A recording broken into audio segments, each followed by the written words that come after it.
연세 드신 성도님의 가정을 신방하다 보면 손자나 손녀의 사진이 중요한 자리에 걸려 있거나 눈에 띄는 장소에 전시되어 있는 것을 종종 보게 됩니다. 여러분 집도 그런 가정이 많으실 것이라 생각합니다. 좀 사진은 아닙니다만 어떤 권사님 집에 갔더니 손자가 100점 받은 시험지가 벽에 붙어 있더라고요. 초등학교 4학년 때 받은 100점짜리 시험인데 그 손자가 지금 고등학생이거든요. 그러니까 계속 전시되어 있는 것이죠. 아마 뿌듯하고 사랑스럽고 또 대견해서 그러셨을 줄 압니다. 저는 오늘 하나님의 손에 들려있는 한 장의 사진에 대해서 설교하려고 합니다. 먼저 여러분에게 질문을 한번 드려보겠습니다. 여러분 세종대왕 하면 제일 먼저 뭐가 생각납니까? 만 원짜리요? 예, 맞아요. 만 원의 세종대왕이 있어요. 그렇지만 세종대왕 하면 제일 먼저 무엇을 보통 생각합니까? 훈민정음 한글입니다. 맞습니다. 에브라함 링컨, 미국의 대통령 링컨 그러면 제일 먼저 뭐가 생각납니까? 노예 해방을 생각합니다. 그러면 여러분에게 물어봅니다. 오늘 성경에 나오는 이 주인공 야곱 그러면 제일 먼저 뭐가 생각납니까? 간사한 사람, 예, 실수 많은 사람, 위선적인 사람, 야복강의 기도, 돌베개 베고 자던 사람, 고난의 인생, 그렇습니다. 야곱이란 이름 자체가 다른 사람 발목 잡는다는 뜻입니다. 나보다 먼저 올라가려고 하면 어떻게 해서든지 잡고 끌어당긴다는 이름이 야곱입니다.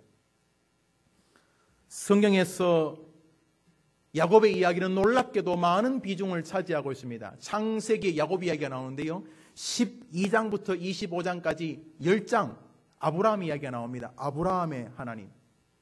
24장부터 28장까지 5장 이삭의 이야기가 나옵니다. 이삭의 하나님. 아브라함 10장, 이삭 5장. 그러나 야곱의 이야기는 장장 25장에서 50장까지 25장이나 나옵니다.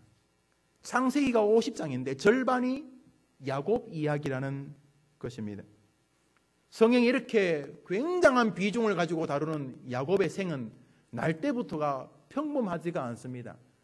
평범하지 않다는 게 좋은 뜻이 아니라 아주 안 좋은 쪽으로 평범하지 않은 사람이었습니다. 날 때 자기가 먼저 나오겠다고 먼저 나가라는 형을 계속 끌어잡고 있다가 딸려서 나왔습니다. 그래서 사람들이 야곱이라고 이름을 지었는데 야곱이 바로 발목을 붙잡다 하는 뜻이 야곱입니다. 이 야곱의 어원이 괴롭히다, 속이다, 위선적이다, 다리 걸다, 남을 방해하다 이런 뜻이 담겨져 있습니다. 그래서 역사학자들의 기록에 의하면 야곱 출생 전까지 이스라엘 어디에도 야곱이라는 이름을 찾을 수가 없다는 것입니다. 아브라함, 이삭은 가끔 나왔다는 것이죠. 근데 야곱이라는 이름은 찾을 수가 없어요. 여러분 그 이만한 두꺼운 그 전화번호부 나라에서 공짜로 주는 거 있지 않습니까? 거기 보면은 똑같은 이름 정말 많아요. 몇 년 전에 찾아봤어요. 김용우도 몇십 명이 돼요. 뭐 김순자는 말할 것도 없고요. 뭐 박순자 죄송합니다. 또 말 잘못한지 모르겠다. 생각에 이름 많은 게 나쁜 건 아니에요. 그런데 야곱은 없다는 거예요. 야곱이라고 짓지 않은 누가 사기꾼이라고 이름 짓고 싶겠어요? 야곱. 이름이 말해주듯이 그는 참 험악한 인생을 살아오게 됩니다. 야곱의 일생을 우리가 더듬어 보면 그의 삶은 욕심 많고 남을 이기기 위해서라면 수단과 방법을 가리지 않는 야비한 생애였습니다. 거짓말을 잘하고 천연덕스럽게 남을 잘 속이는 인물이었습니다. 형의 장자권을 뺏겠다고 양가죽을 뒤집어 쓰고 되지도 않는 목소리, 저희 에서입니다 목소리까지 변장하면서 아버지를 속여 넘긴 인물이었습니다. 천연덕스럽게 믿음의 어른이었던 아버지를 눈이 안 보인다는 이유로 그 앞에서 속였다는 말입니다. 또 팥죽 한 그릇으로 그리고 감은 이슬로 배고픈 형을 얼렁뚱땅 속여 장자권을 탈취하였습니다. 형이 야곱을 추억하며 하는 말이 성경에 나옵니다. 형 에서가 이르되 그의 이름을 야곱이라 함이 합당하니이다. 그가 나를 속임이 어디 한두 번입니까? 형에게도 야곱은 속이는 사람이었습니다. 결국 장자권을 빼앗긴 것을 에서가 분해하자 야곱은 에서를 피해 도망갈 수밖에 없었습니다. 야곱은 간사한 인물이었으나 체격이 장대하지는 않았던 것 같습니다. 반대로 형 에서는 사냥하는 사람이었습니다. 우락부락했습니다. 칼이나 창이나 화살로 동생을 능히 죽일 만한 인물이었습니다. 거기다가 분해하고 있으니 부모가 어쩔 수 없이 이미 엎질러진 물이니까 이 아들 야곱을 몇 말리 떨어진, 그러니까 엄마의 고향 처가로 보냅니다. 밧단 아람 외삼촌 라반의 집에 맡기게 됩니다. 며칠이나 몇 개월 정도 형이 가라앉으면 돌아올 줄 알았는데 그 길이 20년이나 뒤였습니다. 20년 형이 죽이겠다고 그 분한 마음을 거두지 않아서 20년 동안 수말리 떨어진 외삼촌 집에서 살았습니다. 참 험악한 인생입니다. 그런데 그 20년이 순탄했는가? 할머니 손에서, 외삼촌 손에서 사랑을 받았는가? 아니올시다. 그 20년도 고난의 생애였습니다. 야곱이 밧단 아람에서 20년을 보냈던 상황을 기록한 성경이 있습니다. 들어보시기를 바랍니다. 외삼촌 라반을 말할 야곱이 하는 소리입니다. 외삼촌이 나를 속이심은 어찌 됨이니까? 약속한 품삯을 10번이나 어겼나이다. 외삼촌에게 말합니다. 삼촌, 도대체 20년 동안 왜 이렇게 나를 속이고 거짓말하십니까? 야곱이 이렇게 말합니다. 여러분, 속이는 것은 누구 전공입니까? 그런데 삼촌은 한 수 위였습니다. 야곱을 등친 사람이었습니다. 이 삼촌 라반이 야곱을 등칠 뿐만 아니라 야곱이 가진 재산을 다 몰수하려고 계획을 세웠습니다. 안 되겠다. 얼마 되지 않는 이것까지 뺏기겠다 싶어서 20년 만에 가족들과 그 얼마 안 되는 재산을 들고 도망갑니다. 야반도주합니다. 20년 결과가 그것입니다. 여러분, 만날 때도 좋지만 사람은 헤어질 때 잘 헤어져야 됩니다. 어떤 교회는요, 부목사님이 있다가 그 다음날 안 보여요. 어디 갔냐면 아무도 몰라요. 담임 목사에게 잘린 거예요. 아니, 갈 때 이렇게 인사라도 하고 가야 되는데 바람과 함께 사라져요. 저는 특수한 예가 있을 수 있겠다 생각하나, 그래 인간은 헤어지면 안 되죠. 20년 동안 살다가 헤어지는데 도망갑니다. 그러면 삼촌도 에이구 그놈의 자식, 에휴 할 수 없지 뭐 이래야 되는데, 이 삼촌도 보통이 넘습니다. 아주 도망을 가. 그래서 일주일 동안 쫓아옵니다. 어디서 잡히냐면 길르앗산, 사울이 죽은 길르앗산 근방까지 쫓아와서 잡힙니다. 일주일 동안 어린 아이들 데리고, 11명이나 되는 아이들 데리고 얼마나 피곤하게 도망갔겠습니까? 그런데 삼촌이 결국은 쫓아와서 목을 딱 쥐고 죽이려고 합니다. 하나님이 보시니까 안 되겠다 싶으셨습니다. 하나님이 라반에게 그날 나타나셨습니다. 손대지 마라. 야곱이 선하든 악하든 손대지 마라, 이렇게 되어 있는데 한번 읽어보겠습니다. 삼가 선악간에 야곱에게 말하지 마라. 창세기 31장. 이 말은 선하거나 악하거나, 토브 로우라는 말인데, 착하든 악하든, 그러니까 이 말은 하나님도 야곱을 알아요.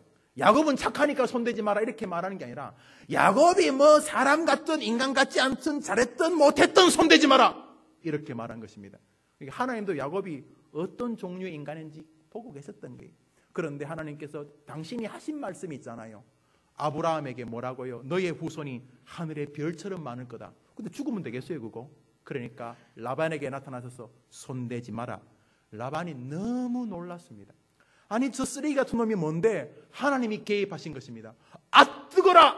완전히 하나님에게 된탕 당할 것 같아서 라반이 죽이러 왔다가 종이 한 장 꺼내서 계약을 맺습니다. 어이 조카, 일이 이왕 이래 됐으니 자네하고 나하고 계약 맺자. 그 계약이 뭐냐면 이제부터 서로 죽이지 말자. 나도 너 손 안 댈 테니까 너도 나 손대지 마라. 이 말은 라반이 그 밤에 하나님한테 한 방 맞았기 때문입니다.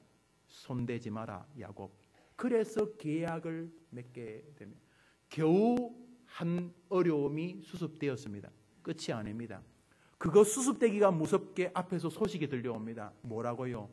20년 동안 이렇게 도망 다녀야 됐던 이유의 원인이었던 형 에서가 집에서 기른 칼잡이 400명과 함께 자기를 맞으러 온다는 것입니다. 말이 맞는 것이지 죽이러 오는 것이었습니다. 와, 험악한 인생입니다. 산 넘고 산 넘고 산 넘어도 길이 안 보이는 인생입니다. 이제는 외통수입니다. 뒤로도 갈 수 없고, 뒤로는 이미 가나안 땅에 들어와서 사람들이 다 수많은 종족들이 옆에 있기 때문에 고향으로 갈 길밖에 없는데, 그 앞에서는 형이 군대를 데리고 오는 것입니다. 야복강이었습니다. 어쩔 줄 몰라 길이 안 보일 때 하나님께서 또 긍휼을 베푸셨습니다. 천사를 보낸 것입니다. 아마 제 생각에 야곱이 거의 자결하려고 하지 않았겠는가 추정을 합니다. 야, 험악한 인생이다. 이제 내가 더 살아서 뭐 하겠나.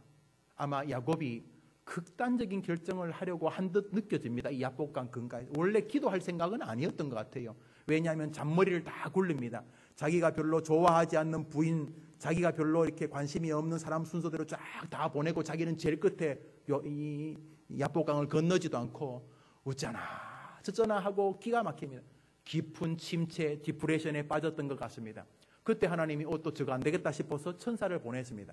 저는 하나님이 천사를 보낸 이유가 뭐 축복하러 보낸 것 같지는 않아요. 그냥 야곱아, 이 인간 말종아, 얘라 이 나쁜 놈아, 하지만 너희 아버지 이삭, 너희 할아버지 아브라함하고 내가 맺은 약속이 있으니까 죽이지는 않을 테니까 가라. 아마 이 말을 하러 온 것 같아요, 천사가. 그래서 천사가 하나님 명령으로 야곱 앞에 딱 섰는데, 아이고, 사람 잘못 만난 것입니다.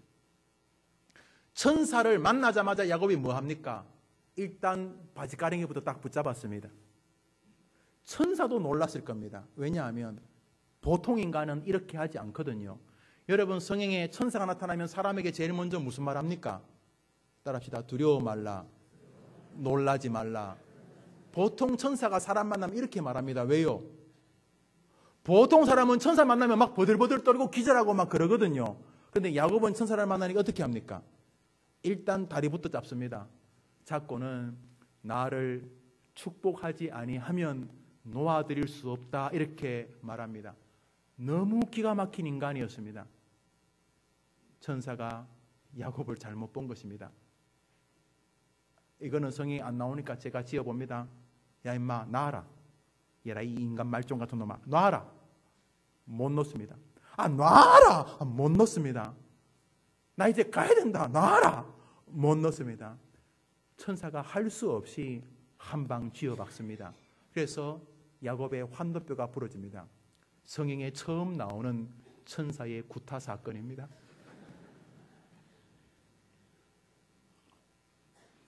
어디에도 천사가 주먹을 휘두른 장면이 안 나옵니다. 그건 천사에게는 전혀 어울리지 않는 일입니다. 아이고, 우리 손 목사님 천사 같습니다. 그런데 뒤에서 수목으로 사람 때리면 되겠습니까? 아, 천사가 기가 막혔습니다. 놔라 이놈아! 그래도 안 놓습니다. 천사가 가만히 보다가 야곱에게 묻습니다. 내 이름이 무엇이냐? 야곱입니다.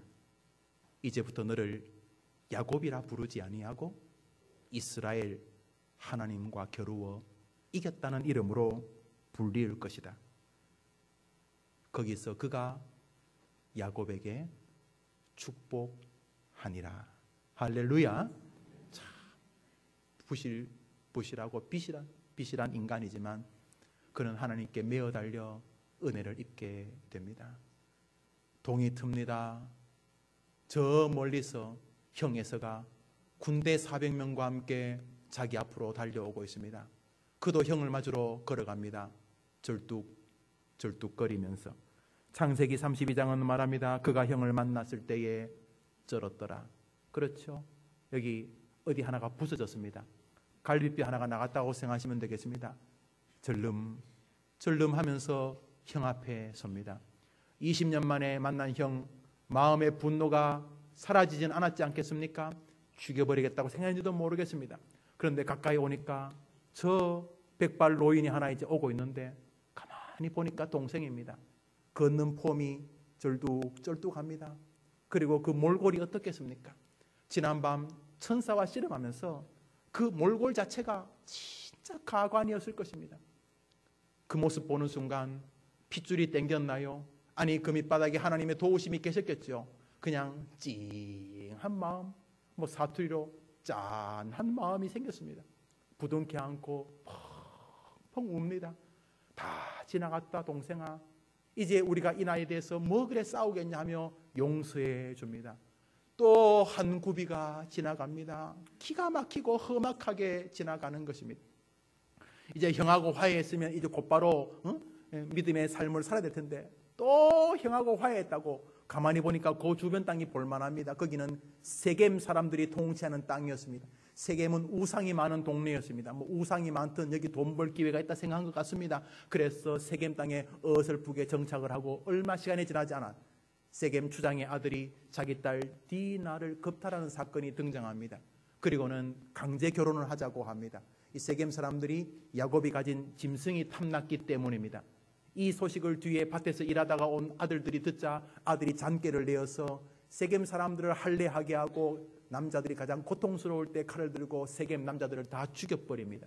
문제는 세겜 사람을 죽이는 게 문제가 아닙니다. 세겜은 가나안 종족의 1000만 분의 1밖에 안 됩니다. 주변에 어마어마한 나라들이 있었습니다. 온 나라가 다 일어나 이스라엘을 쳐 죽이려고 했습니다. 하나님의 도우심으로 다시 또 도망반, 또 피난반, 또 도망가게 됩니다.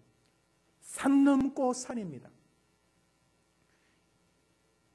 예루살렘 근방까지 오다가 길거리에서 자기가 사랑했던 라헬이 산기가 느껴집니다. 어디 나올 때도 길거리에서 자식을 낳게 됩니다. 그게 베냐민입니다. 자식을 낳다가 그의 가장 사랑했던 아내 라헬이 길에서 죽게 됩니다.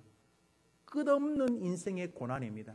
그 즈음에 형들에게 미움을 받았던 자신이 사랑하는 아들 야곱은 행방불명이 되고 자기 아들들이 이상하게 요셉의 옷에 피 묻어서 죽었다고 소식을 전해줍니다. 그리고 그 즈음에 집안의 대들보 같은 넷째 아들 유다가 어딘가 가출해가지고 또 이상한 짓을 벌여서 마음의 아픔을 줍니다. 집안 전체가 기가 막힌 환란이었습니다. 정말 집안 전체가, 아니 자기 자신 스스로가 고난의 인생이었습니다. 거기다가 아주 강한 흉년이 자신의 노년에 다가왔습니다. 자기만 가난한 게 아니라 온 세상에 곡식이 없게 됩니다. 그때가 130살 즈음이었습니다. 만일 야곱의 생애가 이렇게만 끝났더라면 그는 결코 아브라함의 하나님, 이삭의 하나님, 야곱의 하나님이라고 불리워질 수 없었을 것입니다. 그런데 130살이 될 즈음에 그에게 새로운 세계가 열리기 시작합니다. 하나님이 인정하는 삶으로 돌아서게 되고 부모에게 끊임없이 대항하던 자식들이 아버지를 존경하고 존중하게 됩니다. 그리고 비로소 자식들의 앞길이 눈에 보이기 시작합니다. 버릇없던 자식들이 아버지의 영적 권위에 순종하게 될 뿐만 아니라 하나님은 야곱이 말하는 대로 친히 이루어주기 시작하셨습니다. 야곱이 130살 이후에 17년을 더 삽니다. 147살, 147살, 130 그리고 17년. 130년은 자기가 볼 때 기가 막힌 인생입니다. 모든 사람이 얘라 이 사기꾼아, 얘라 이 나쁜 놈아, 이 도적놈아, 이 야곱 같은 놈아. 그러나 130살부터 17년, 147에 죽을 때까지 이 17년은 인생의 황금기가 됩니다. 130대 17로 나뉘어지게 되었던 것입니다. 무슨 일이 벌어진 것입니까? 야곱이 요셉의 초청을 받아서 애굽 땅에 와서 그 당시 임금이었던 바로를 만나게 됩니다. 아마 람셋 2세로 추정이 됩니다. 바로는 탁월한 정치인이요 국무총리 요셉, 그리고 그로 인하여 나라가 강해지자 그를 존귀 여겼기 때문에 그의 아버지도 VVIP를 대접했을 것입니다. 아이고 어르신 처음 뵙겠습니다. 연세가 어떻게 되십니까? 하고 바로가 묻습니다. 당신의 연세가 얼마입니까? 그때 바로에게 야곱이 말합니다. 내 나그네 길의 세월이 130년이다. 130살이란 말입니다. 나의 연세가 얼마 못 되니 우리 조상의 나그네 길의 세월에 미치지 못하나 험악한 세월을 보내었나이다. 자기 조상보다 자기는 몇 살 안 된다는 거죠. 그렇죠? 아브라함은 175살까지 살았고 그의 아버지 이삭은 180살까지 살았습니다. 자기가 147까지밖에 못 사니까 부모들, 조상들보다 나이가 적은 건 맞아요. 연세가 우리 부모보다 못합니다. 그러나 뒷말이 더 중요하죠. 나는 따라합시다. 험악한 세월을 살았나이다. 여기 험악한 세월, 라라는 이 험악한 라라간 히브리어는 나쁜이란 뜻입니다. 나쁜, 해로운, 괴로운, 슬픈, 무기력한, 무의미한. 나는 130년을 살았어요. 뺏고 뺏기고 쏟고 속이고 정신없이 도망다니고 피난다니고 싸우고 끊임없이 130년 동안 정신없이 살았는데 헛살았습니다. 이런 뜻입니다. 내가 130년을 살았는데 헛살았습니다. 뭐 정치한다고 쫓아다니고 무슨 PhD한다고 쫓아다니고 뭐 목사한다고 쫓아다니고 하여튼 간에 열심히는 산 것 같은데 헛살았습니다. 라 슬픈 역사였습니다.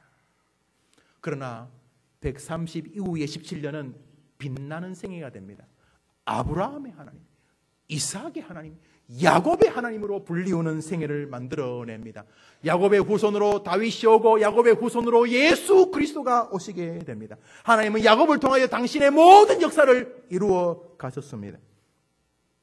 무슨 일이 그로 하여금 일평생 동안 자기 지혜라고 볼 수도 없는 자기 교만과 권모와 술수만을 의지하던 삶을 청산하게 하였고 무엇이 하나님만을 의지하여 하나님에게 인정받는 사람이 되게 한 것입니다. 도대체 130살에 무슨 일이 이 노인에게 다가온 것입니까? 이 노인에게 무슨 생각이 들은 것입니까? 어떻게 이 사람이 왜 놀라운 인물로 하나님 앞에 사람 앞에 우리의 설교의 주제가 될 수 있었던 것입니다.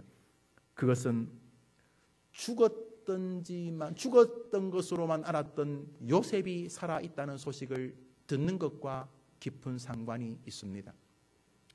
130살쯤 되는 어느 날 그는 곡식을 사러 갔던 자식들에게 결국 그 유명한 애굽의 새로운 국무총리, 탁월한 정치인, 모든 세상 사람들에게 존경받는 뛰어난 그 총리가 자기가 잃어버렸던 아들 요셉이라는 소식을 듣게 되었습니다. 이 사건이 야곱의 인생에 전환점을 가져다 줍니다. 그는 자신이 그렇게 정신없이 살았지만은 자신과 자신의 가문의 구원이 자신의 힘과 상관이 없이 하나님이 예비하신 말 그대로 죽었던 것으로만 알았던 요셉을 통해 이루어지고 있다는 것을 깨닫습니다. 아, 내 힘으로 되는 것이 아니구나. 한번 따라합시다. 내 힘으로 되는 것이 아니구나. 하나님의 뜻으로 되는구나. 130살에 모태신앙이고 교회에서 목사하고 열심히 성도하고 열심히 교회 생활하고 그랬는데 130살에 인생이 내가 한다고 되는 게 아니구나. 내가 몸부림친다고 성공이 오는 게 아니구나. 인생은 저분의 손에 달렸구나. 비로소 깨닫게 된 것입니다. 그는 확실히 130살부터 변합니다. 창세기 45장에 그의 아들들이 와서 아버지, 애굽의 총리가 요셉입니다. 죽었다며? 사실은요, 그때 아버지가 너무 그놈만 편해가지고 우리가 성질나서 죽이려고 하다가 그냥 팔아버렸어요. 우린 죽은 줄 알았거든요. 그런데 그게 요셉입니다. 그래, 지나간 건 지나간 것이고 요셉이 총리라고? 와, 수지 맞다. 야, 요셉이 총리면 우리는 진짜 대박 난 거다. 야, 가자. 이렇게 말 안 합니다. 옛날 같으면 그 애굽의 최고 권력자가 자기 아들이라 그러면 벌써 머리가 팍팍 돌기 시작합니다. 요셉을 이용해서 땅을 투자할까? 요셉을 이용해서 뭐 할까? 벌써 머리가 팍팍팍 돌 사람인데 안 합니다. 그리고 요셉이 총리라는 소식을 듣고 첫 번째 한 일이 성경에 기록이 되어져 있습니다. 야곱이 창세기 45장인데 들어보시기를 바랍니다. 야곱이 아들 요셉이 살아있다는 소식을 듣고 부엘세바에 이르러 따라합시다. 그 아비에 하나님께 희생을 드리며 예배입니다. 예배. 안 그랬습니다. 야곱은 죽이려고 하니까 마지못해 예배를 드린 장면이 좀 나오기도 합니다. 이렇게 자발적으로 요셉이 총리가 되어 있다는 말을 듣는 순간 야곱은 하나님께 예배해야 되겠다 하는 마음으로 돌아서게 됩니다. 야곱의 생애에 없던 정신세계입니다. 따라합시다. 먼저 하나님께 예배해야 되겠다. 130살 노인의 마음에 하나님 먼저의 정신이 비로소 출발되었던 것입니다. 한 번 더 합시다. 하나님 먼저. 여러분들 해보시기 바랍니다. 시작. 우리 과거에는 밥을 풀면 아버지 거부터 먼저 폈습니다. 할아버지 거부터 먼저 폈습니다. 안 계시면 어머님 거, 할머니 거부터 먼저 컸습니다. 우리 시대 애들 좋아한다고 애들부터 밥을 푸는 법이 예전에는 없었습니다. 그게 꼭 민주적이 아니라고 전 말하지 않겠습니다. 집안마다 다 사정이 다르니까. 그래서 과거에는 밥 한 술 풀 때도 할아버지, 아버지부터 먼저 폈습니다. 아버지 먼저. 내가 항상 여호와를 내 앞에 모심이여. 다윗의 노래입니다. 한번 따라하시죠. 내가 항상 여호와를 내 앞에 모심이여. 야곱이 그것을 회복합니다. 하나님 먼저. 권모와 술수로 내가 성공하겠다는 게 아니고 내가 성공하든 안 하든 나를 통하여 하나님 먼저. 할렐루야. 130살부터 보여지기 시작하는 야곱의 모습입니다. 오늘 본문은 야곱의 임종의 장면입니다. 그리고 이 장면이 하나님이 우리에게 보여주시고 싶은 야곱의 생애의 한 커트, 스냅 사진이라는 말입니다. 야곱은 자기가 죽을 때라 가까운 것을 느낍니다. 숨 쉬는 게 힘들어집니다. 몇 분씩 통증이 이어져서 심장이 막 조여듭니다. 이미 자신의 몸이 다 사그라지고 있다는 것을 깨닫습니다. 그는 침상에 기댑니다. 한쪽에 지팡이를 잡고 침상에 기대에 앉아가지고 요셉을 부릅니다. 요셉아, 요셉아. 사람들이 요셉을 불러옵니다. 요셉을 불러올 때 그는 딱 하나를 유언합니다. 우리 30절 읽읍시다. 창세기 47장 30절. 이 장면이 성경의 사진으로 찍혀져 있습니다. 30절 읽읍시다. 시작. 내가 수장들과 함께 눕거든 너는 나를 애굽에서 메어다가 조상의 묘지에 장사하라. 요셉이 이르되 내가 아버지의 말씀대로 행하리이다. 뒤에도 맹세하라, 맹세하라, 맹세하라는 말이 나옵니다. 이 성경 왼쪽으로 덮어두시고 우리 다 히브리서 찾습니다. 히브리서입니다. 히브리서입니다. 신약 성경 히브리서입니다. 다 히브리서를 찾습니다. 히브리서입니다. 11장입니다. 히브리서를 다 찾으십니다. 오늘 설교 서론에 말했던 바로 그 사진입니다. 히브리서 11장 21절입니다. 믿음의 장으로 알려진 히브리서 11장에 하나님은 야곱의 이 장면을 우리에게 기록하고 계십니다. 21절 읽읍시다. 시작. 믿음으로 야곱은 죽을 때 요셉의 아들에게 축복하고 그 지팡이 머리에 의지하여 경배하였으며. 야곱은 죽을 때 믿음으로 유언하고 예언했다는 것입니다. 오늘 야곱이 47장, 48장, 49장, 50장 모두 야곱의 유언의 이야기들입니다. 하나님은 야곱의 이 장면을 기록해 두셨습니다. 야곱이 침상에 기대어서 유언하고 있는 장면을 하나님은 탁 찍으신 다음에 우리에게 보여주고 계시는 것입니다. 그리고는 말하십니다. 얘 얼마나 멋지냐? 멋지긴 뭐가 멋져요? 130년이 개차반이었는데. 그런데 하나님은 마치 기억력이 하나도 없는 분인 것처럼 130년은 하나도 기억 안 하시고 우리가 하나님께 영광을 드렸던 그 순간, 우리가 하나님께 소망을 두는 그 시간, 우리가 하나님을 먼저 대접하고 우리가 하나님을 먼저 존귀 여기고 우리가 하나님을 바라보는 그 순간을 딱 찍으신 다음에 봐라 얘가 얼마나 멋지냐라고 우리에게 보여주시고 계시는, 우린 다 압니다. 130년이 개차반이었다는 것. 그런데 하나님은 17년을 보시면서 야곱이 얼마나 멋지냐, 야곱이 얼마나 멋진 사람이냐, 봐라 죽을 때에 돈 하고 죽지 않고 내 인생 그러면 죽지 않고 죽을 때 나를 바라보면서 나를 기대하면서 천국을 바라보고 있는 이 야곱 봐라, 얘 봐라. 하나님이 오늘 히브리서 11장에서 딱 사진을 찍은 다음에 우리에게 풀러기고 있는 것입니다. 믿음으로 살면은 내가 인정해줄게, 이렇게 말씀하시는 것입니다. 할렐루야. 네가 아무리 개차반으로 살아도 나는 괜찮다. 네가 나를 네 하나님이라고 인정하면 내가 너를 인정해줄게 하시는 것입니다. 야곱은 살아있는 권력자 요셉의 친아버지입니다. 애굽이 어느 나라입니까? 이 시대 이집트입니다. 애굽의 가장 유명한 무덤 이름이 뭡니까? 피라미드. 가보셨습니까? 뭐 요만한 집이 아닙니다. 우와 합니다. 뭐 충무 체육관 몇 개만 합니다. 막 우와. 정승이 죽으면 손님이 없어도 정승집 개가 죽으면 손님이 많다 그래요. 왜요? 살아있는 권력이니까요. 요셉은 당대 최고 권력자입니다. 야곱이 죽었으면 아마 대단한 피라미드 하나 세워졌을 것입니다. 그런데 야곱이 말합니다. 하지 마라. 그리고 하나만 부탁하자. 맹세해라. 맹세해라. 맹세해라. 아버지, 내가 맹세할 게 뭔데요? 내가 죽으면은 여기 두지 말고 하나님이 약속하신 가나안 땅으로 나를 데려가 달라. 할렐루야. 그는 130살까지는 자기밖에 몰랐어요. 썩이더라도 내가 남을 괴롭히라도 내가 잘 되면 된 줄 알았어요. 그러나 130부터는 하나님이 생각되기 시작합니다. 이 말은 할아버지의 유언이었습니다. 하나님이 아브라함에게 말했습니다. 이 야곱의 할아버지 뭐라고요? 아브라함아, 내가 약속할게. 뭐요? 너의 후손이 하늘의 별처럼 바다 모래처럼 많을 것이고, 두 번째로 너가 약속의 땅 가나안으로 돌아오게 될 것이다. 야곱 말합니다. 나는 하나님이 약속하신 사람이다. 나는 가나안으로 돌아가야 한다. 야곱은 130살부터 하나님이 중요하기 시작했습니다.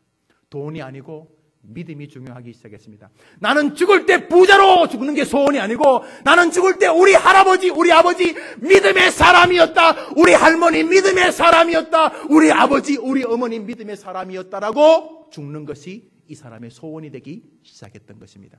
그러자 하나님이 하늘문을 여시고 야곱에게 모든 것을 부어주신 줄 믿습니다. 야곱은 하나님이 자신에게 말씀했던 것을 기억합니다. 무엇을 기억합니까? 그는 하나님께서 자신에게 말씀하신 창세기 28장을 기록합니다. 여호와께서 야곱에게 이르시되 나는 여호와니 너의 조부 아브라함의 하나님이요 이삭의 하나님이라. 너가 누워있는 땅을 내가 너와 내 자손에게 주리니 땅의 모든 족속이 너와 내 자손에게 말미암아 복을 받으리라. 내가 너와 함께 있어 너를 이끌어 따라합시다. 이 땅으로 돌아오게 하리라. 가나안입니다. 그는 기억합니다. 130년 동안 하나님의 말씀을 이용했습니다. 그동안 하나님의 말씀은 자기를 이렇게 잘 살게 하는 도구였습니다. 하나님 믿는 게 아니라 하나님을 등에 업고 어떻게 하면 하나님을 잘 사용해서 내가 성공할까? 그런데 성공 못했어요. 하나님을 속이다니. 다른 사람은 가문이설로 복선을 깔면서 말하면 쏘가 넘어갈지 모르지만 하나님이 쏘가 넘어가겠습니까? 130년 동안 몸부림쳤지만 험악한 인생이었습니다. 그런데 130살부터 그는 믿음으로 살려고 합니다.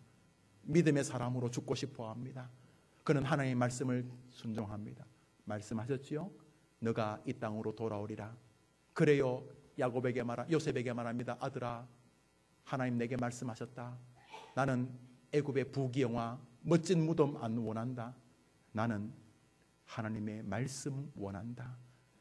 부탁한다. 제발 하나님의 말씀이 이루어지도록 나를 시체 뼈다귀가 되어서라도 가나안 땅으로 데려가 달라. 맹세해라. 맹세해라. 맹세해라. 요셉이 맹세합니다. 하나님이 그 장면을 놓치지 않으셨습니다. 제 생각에 지구상에서 가장 좋은 카메라로 한 장 찍으셨습니다. 하늘에서 착각. 그리고는 히브리 11장 믿음장에 그 한 장의 사진을 21절에 펄럭이십니다. 야곱은 믿음으로 죽음 직전에 하나님을 바라보며 믿음으로 살기를 원했노라. 해림교회 성도들이 130년 동안 어떻게 살았든지 해림교회 나온 이후로부터는 영광의 17년이 되어서 하나님께 영광을 돌리시기를 원합니다. 우리 하나님 여러분 사랑하십니다.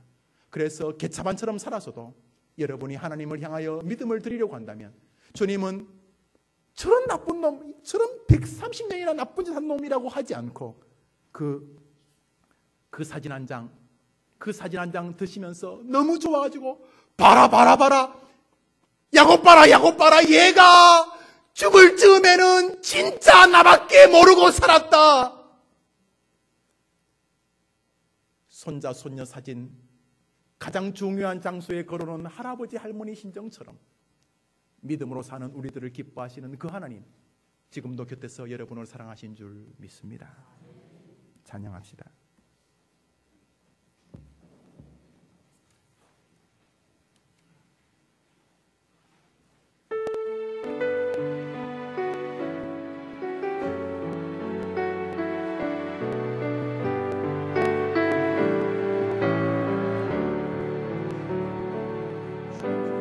주의 인자는 끝이 없고 주의 자비는 무궁하며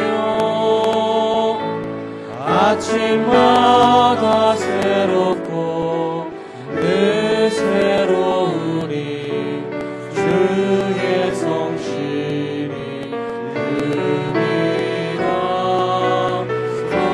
성실하신.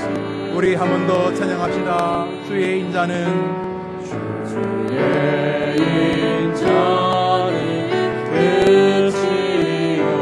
하나님은 사랑하실 준비가 되어 있었습니다. 130년 동안 엉망으로 살았어도 주님은 붙잡아 주시고 주님은 기다려 주시고 주님은 품어 주시고 마치 세상에 여러분 한 사람밖에 없는 것처럼 주님은 여러분을 사랑하십니다. 우리 다 같이 일어나셔서 찬송합니다. 주의 인자는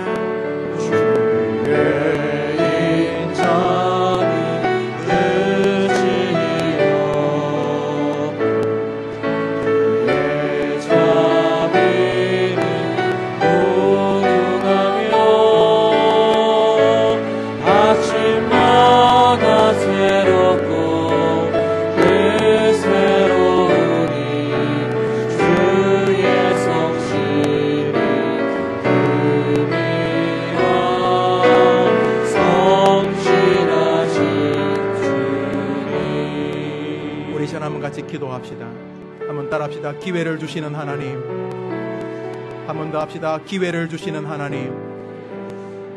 하나님은 우리가 믿음으로만 살 수 있는 기회를 지금도 기다리고 계십니다. 많은 사람은 그러면 손해볼 줄 알아서 그렇게 못합니다. 권모가 있어야지, 술수가 있어야지 어떻게 하나님만 바라볼 수 있는가. 그렇게 사는 동안 험악한 세월은 연장될 것입니다. 그러나 하나님의 뜻을 존중하며 거부가 되기보다는 거부의 믿음이 되고 뛰어난 학벌의 사람이 되기보다 뛰어난 믿음의 사람이 되기를 소원한다면 하나님이 도저히 사람으로 이룰 수 없는 복을 부어 주실 것입니다. 하나님, 130년을 기가 막히게 살았던 야곱, 그렇지만 그의 마지막 17년은 참으로 믿음의 생애였습니다. 주님, 해림교회에 나와 믿음 생활하는 우리들의 남은 생애가 고센 땅의 17년의 야곱처럼 하나님 중심의 삶이 되게 해 주시옵소서. 절대로 손해되지 않을 줄 믿고 권모와 술수보다 하나님에 대한 순진하고 순박한 믿음, 세상 부귀 영화보다 피라미드의 주인공이 되기보다 믿음의 사람이 되겠다는 결심을 나에게 주시옵소서. 우리 이 제목으로 한번 기도합니다. 다 같이 기도합시다. 하나님 아버지, 여기 성공의 길이 있습니다. 여기 능력의 길이 있습니다. 여기 영광의 길이 있습니다. 너는 어떤 사진을 내게 보이겠느냐. 주님 말씀하실 때 믿음의 삶을 살기를 원합니다. 주님, 주님.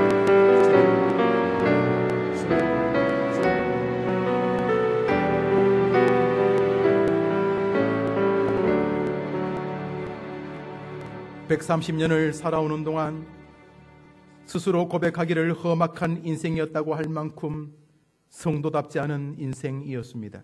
속임, 사기, 탐욕, 간사함이 그의 모습이었고 도망과 피난이 그의 이력이었습니다. 그러나 오늘 하나님께서는 우리에게 아름다운 사진 한 장을 보여주셨습니다. 주님의 손에 영광스럽게 들려있던 한 노인의 모습입니다. 한 손으로 지팡이를 의지한 채 침상에 걸터 앉아 다른 한 손으로는 어린 손자들의 머리에 눈을 감고 믿음으로 하나님께 기도하는 야곱의 사진입니다. 주님, 우리도 하나님께 인정받는 한 사진을 남기기를 원합니다. 믿음으로 살았던 집사님, 장로님, 목사님, 성도님들 되게 해 주옵소서. 하나님께서 보실 때에 130년간의 기가 막힌 험악한 생활을 끝내고 믿음 중심의 삶, 믿음의 거부가 되고자 하는 열망을 가진 모습으로 인정받게 하여 주시옵소서. 지금도 부족한 우리들을 향하여 긍휼을 버리지 아니하시고 우리가 조금이라도 믿음으로 산다면 언제든지 와서 기뻐하기를 원하여 준비하고 계신 하나님, 인자가 끝이 없으시고 자비가 무궁하신 우리 하나님 아버지, 하나님을 의지하며 한 주를 살려고 하오니 기도하고 예배하는 모든 성도들의 마음에 은혜를 더하셔서 믿음으로 살아도 손해지지 않는 은혜를 허락하여 주시옵소서. 믿음으로 사는 자는 하늘 위로 받겠네. 수백 번 수천 번 부른 찬송이지만 오 주님, 이번 한 주간 우리 성도들 믿음으로 살 수 있도록 130년의 야곱의 생활이 아니라 17년의 야곱의 생활이 되게 하여 주시옵소서.